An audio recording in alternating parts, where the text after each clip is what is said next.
Have you ever wondered why history seems to repeat itself? Why nations rise and fall in similar patterns? Why generations seem to make the same mistakes as those who came before them?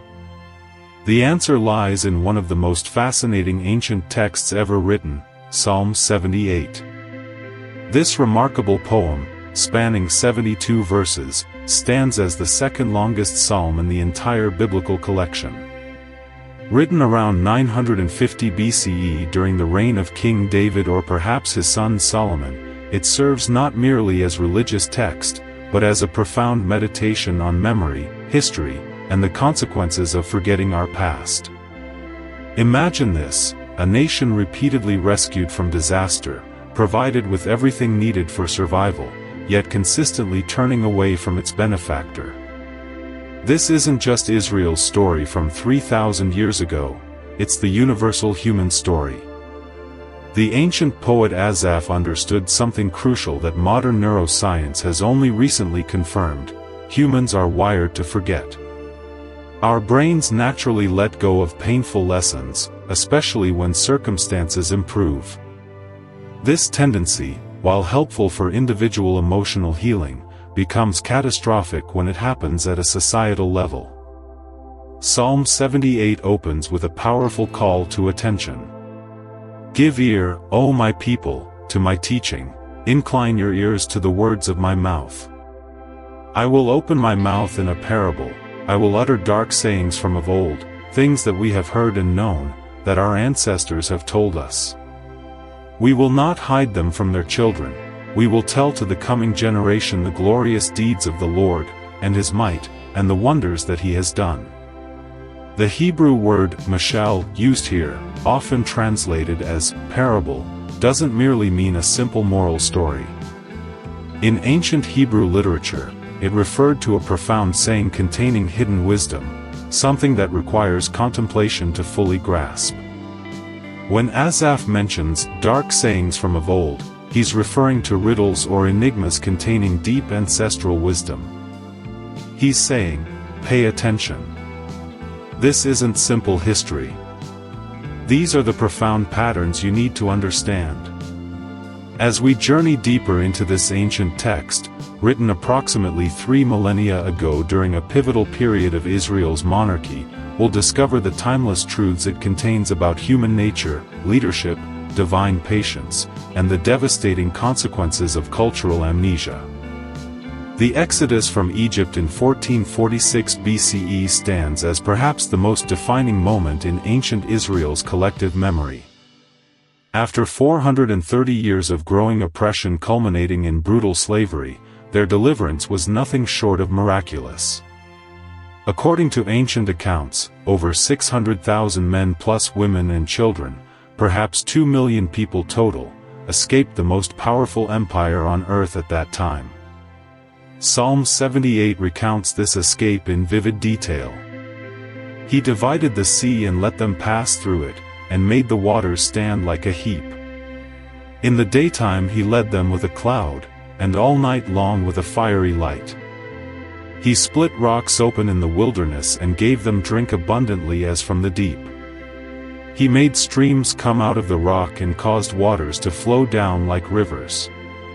Imagine witnessing the impossible, a sea parting before your eyes, creating a path to freedom. Egyptian records from this period, while not acknowledging defeat, do document unusual natural phenomena and the sudden disappearance of a significant slave population. Archaeological evidence from sites in the Sinai Peninsula dated to this period reveals artifacts consistent with a large nomadic population's temporary settlements. But here's where the story takes its first tragic turn. Despite witnessing these extraordinary events, the people quickly forgot. Verses 17 to 20 describe, "Yet they sinned still more against him, rebelling against the Most High in the desert. They tested God in their heart by demanding the food they craved. They spoke against God, saying, 'Can God spread a table in the wilderness? Even though he struck the rock so that water gushed out and torrents overflowed, can he also give bread or provide meat for his people?' This pattern of forgetfulness wasn't a one-time failure. It represents humanity's persistent amnesia regarding past lessons.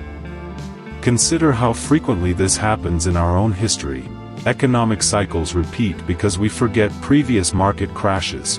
Nations return to authoritarianism despite previous failures. Societies cycle through the same moral debates every few generations. The wilderness journey lasted 40 years, not because the distance required it. The direct route from Egypt to Canaan is roughly 240 miles and could be traveled in 2 weeks, but because a generation needed to be replaced. The original generation that left Egypt, despite witnessing miracles, couldn't break free from a slave mentality. They repeatedly longed to return to Egypt rather than face the challenges of freedom and responsibility. Psalm 78 verses 40-42 captures this poignantly. How often they rebelled against him in the wilderness and grieved him in the desert. They tested God again and again and provoked the Holy One of Israel. They did not keep in mind his power or the day when he redeemed them from the foe. Neuroscientists have identified what they call recency bias, our tendency to give greater importance to recent events and minimize the significance of events further in the past. This cognitive bias helps explain why societies repeatedly cycle through the same mistakes. As difficulties increase, we forget the problems that led us to change course previously. The wilderness generation experienced this cognitive bias. When facing hunger, they forgot their former slavery, remembering only the fish we ate in Egypt for nothing, the cucumbers, the melons, the leeks, the onions, and the garlic, as recorded in Numbers 11:5. After the wilderness period came the conquest of Canaan, beginning around 1406 BCE. Under Joshua's leadership, the Israelites established themselves in the Promised Land. Yet the pattern continued. Asaph writes in verses 54-58. He brought them to his holy territory, to the mountain that his right hand had won. He drove out nations before them, he apportioned them for a possession and settled the tribes of Israel in their tents. Yet they tested and rebelled against the Most High God and did not observe his testimonies, but turned away and acted treacherously like their ancestors. They twisted like a deceitful bow. For they provoked him to anger with their high places, they moved him to jealousy with their idols. The period of the Judges, approximately 1380 to 1050 BCE, displays this pattern with mathematical precision. The book of Judges describes a recurring cycle: blessing, forgetfulness, idolatry, oppression, crying out for help, deliverance, blessing, and then the cycle repeats. Each generation seemed determined to learn lessons the hard way rather than remembering the experiences of their ancestors. This cycle reveals another psychological principle: pain is often a more effective teacher than prosperity. When things go well, we tend to attribute success to our own abilities rather than to external factors or divine provision. This attribution error leads to overconfidence and, eventually, to poor decisions that restart the cycle of suffering. The establishment of the monarchy around 1050 BCE with King Saul, followed by David's reign from approximately 1010 to 970 BCE, marked a new chapter in Israel's history. The psalm concludes with God's choice of David as shepherd king. He chose David his servant and took him from the sheepfolds. From following the nursing ewes he brought him to shepherd Jacob his people, Israel his inheritance. With upright heart he shepherded them and guided them with his skillful hand. This final section introduces a crucial element in breaking cycles of forgetfulness: wise leadership. King David, despite personal failings, understood the importance of maintaining cultural memory. He established systems for teaching history, created commemorative festivals, and commissioned psalms like this one to ensure the lessons of the past wouldn't be forgotten. David recognized what modern historians call cultural transmission, the deliberate passing of knowledge, values, and identity from one generation to the next. Without intentional transmission, crucial information is lost within 3 generations. Consider how this applies to our own time. Many families no longer tell their histories around dinner tables. Communities have lost their shared narratives. Nations debate what versions of history should be taught in schools. In this environment, Psalm 78's warning about the dangers of forgetting becomes increasingly relevant. The scientific study of collective memory emerged only in the 1920s when French sociologist Maurice Halbwachs introduced the concept. He argued that memory isn't merely individual but is constructed and maintained by social groups. When societies fail to maintain their collective memories, they become vulnerable to manipulation and destined to repeat historical mistakes. Psalm 78 anticipated this insight by nearly 3,000 years, warning in verse 7 that the purpose of remembering is that they should set their hope in God and not forget the works of God, but keep His commandments, and that they should not be like their ancestors, a stubborn and rebellious generation. This ancient text identified 4 crucial elements in the process of forgetting. First, prosperity leads to complacency. Verse 32 notes that, despite His wonders, they did not believe. When immediate needs are met, gratitude quickly fades. Second, humans have selective memory. The Israelites remembered the food of Egypt but forgot the brutality of slavery. We naturally filter memories to reduce psychological discomfort. Third, each generation must experience truth personally. Merely hearing about others' experiences rarely changes behavior.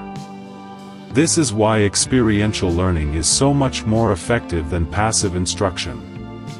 Fourth, without intentional remembrance practices, crucial knowledge disappears within 3 generations. This is why Asaph emphasizes telling the coming generation in the Psalm's opening verses. Modern applications of this ancient wisdom are everywhere. Family therapists now recognize that unacknowledged patterns repeat across generations until someone has the courage to face them. Businesses implement lessons learned practices to avoid repeating costly mistakes. Nations establish truth commissions after conflicts to ensure historical injustices aren't forgotten. Yet despite these efforts, our capacity for forgetting remains remarkably robust. Consider how financial regulations established after the 1929 stock market crash were gradually dismantled, contributing to the 2008 financial crisis. Or how public health measures established during previous pandemics were abandoned, leaving societies vulnerable when COVID-19 emerged in 2019. Psalm 78 speaks directly to our modern condition. It wasn't merely written for ancient Israel but for anyone who recognizes the danger of historical amnesia. It challenges us to ask, what crucial lessons from our past are we in danger of forgetting? What stories must we intentionally pass to the next generation? The Hebrew term for education, chinuch, shares its root with the word for dedication or initiation. In Jewish tradition, education isn't merely transferring information but initiating young people into a living tradition. This happens primarily through storytelling, particularly during celebrations like Passover when families retell the Exodus story using all 5 senses to create memorable experiences. This approach reflects deep psychological wisdom. Cognitive science confirms that we remember information better when it's embedded in narrative, connected to emotions, and reinforced through sensory experiences. The ancient practice of storytelling around tables wasn't just culturally rich, it was neurologically sophisticated. Modern educational reformers have begun returning to these ancient insights, recognizing that standardized information transfer often fails to create lasting knowledge. Instead, approaches that incorporate storytelling, community connection, and emotional engagement prove more effective for long-term retention. Religious communities across traditions have long understood the importance of ritualized remembrance. The Jewish Sabbath, Christian communion, Muslim Ramadan, Hindu festivals, all incorporate practices designed to connect present experience with foundational stories. These aren't merely religious obligations but sophisticated memory systems designed to prevent cultural amnesia. Secular societies face a particular challenge in this regard. Without shared rituals and commemorations, maintaining collective memory becomes more difficult. National holidays often devolve into shopping opportunities rather than meaningful remembrances. Historical monuments become background scenery rather than opportunities for reflection. Psalm 78 anticipated this challenge, which is why it emphasizes not just remembering facts but embodying values.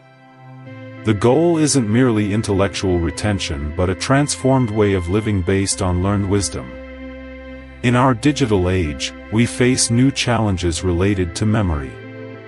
We externalize increasing amounts of information to devices, potentially weakening our internal memory capacities. Social media creates echo chambers that reinforce selective remembering. Historical events are increasingly filtered through partisan lenses, fragmentation our shared understanding of the past. Yet technology also offers unprecedented opportunities for preserving and transmitting memory. Digital archives make historical documents accessible to anyone with internet access. Oral history projects can capture voices that might otherwise be lost. Virtual reality can create immersive experiences of historical events. The question isn't whether we'll remember, we have more tools for remembrance than any previous generation. The question is what we'll choose to remember and how we'll interpret it. Asaph, the ancient composer of Psalm 78, understood something profound about human nature. We are not merely rational beings who automatically learn from experience. We are forgetful creatures who need intentional systems for remembrance. The psalm structure itself, a carefully crafted poetic narrative spanning centuries of history, demonstrates the power of artistic expression in preserving crucial memories. The psalm doesn't just recount events, it interprets them within a larger framework of meaning. It identifies patterns, draws conclusions, and issues warnings. This moves beyond mere history into wisdom, the ability to perceive the deeper significance of events and apply those insights to present challenges. As we conclude our exploration of this ancient wisdom text, the challenge remains: how will we remember what matters? What systems will we establish to ensure crucial lessons aren't forgotten? What stories will we tell the next generation? Psalm 78's final verses offer hope by pointing to wise leadership. David's shepherding with upright heart and skillful hand suggests that despite humanity's tendency toward forgetfulness, the right leadership can help break destructive cycles. In our own time, we might expand this beyond political leadership to include parents, teachers, community leaders, artists, and anyone committed to preserving and transmitting what matters most. Each of us participates in what sociologists call memory work, the active process of deciding what deserves to be remembered and how. The power of Psalm 78 lies in its unflinching honesty about human nature combined with hope that we can do better. It acknowledges our tendency to forget while insisting that remembrance remains possible through intentional effort. The ancient poet closes with an image of shepherding, guiding, protecting, and leading with skill. This metaphor suggests that remembrance isn't merely about looking backward but moving forward with wisdom gained from the past. As we face unprecedented challenges in our own time, climate change, technological disruption, political polarization, the wisdom of Psalm 78 offers crucial guidance. We cannot afford historical amnesia. We must remember not just for memory's sake but for the sake of creating a more just and sustainable future. The choice remains ours: will we learn from history, or are we determined to repeat it? Will we tell the coming generation not just our triumphs but our failures? Will we establish practices of remembrance that preserve crucial wisdom? In the words that opened this ancient text, "Give ear, my people, to my teaching." 3,000 years later, these words still call us to the vital work of remembrance.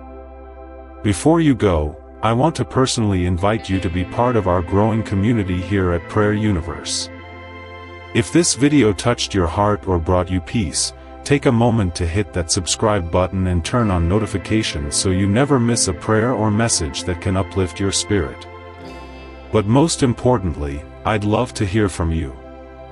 In the comments below, share just one word or phrase of motivation that this video inspired in you, whether it's hope, gratitude, peace, or something else. Your words matter deeply to us because they help guide the content we create for this channel. Together, let's build a space filled with faith, encouragement, and connection. Thank you for being here, and remember, every prayer counts. See you in the next one.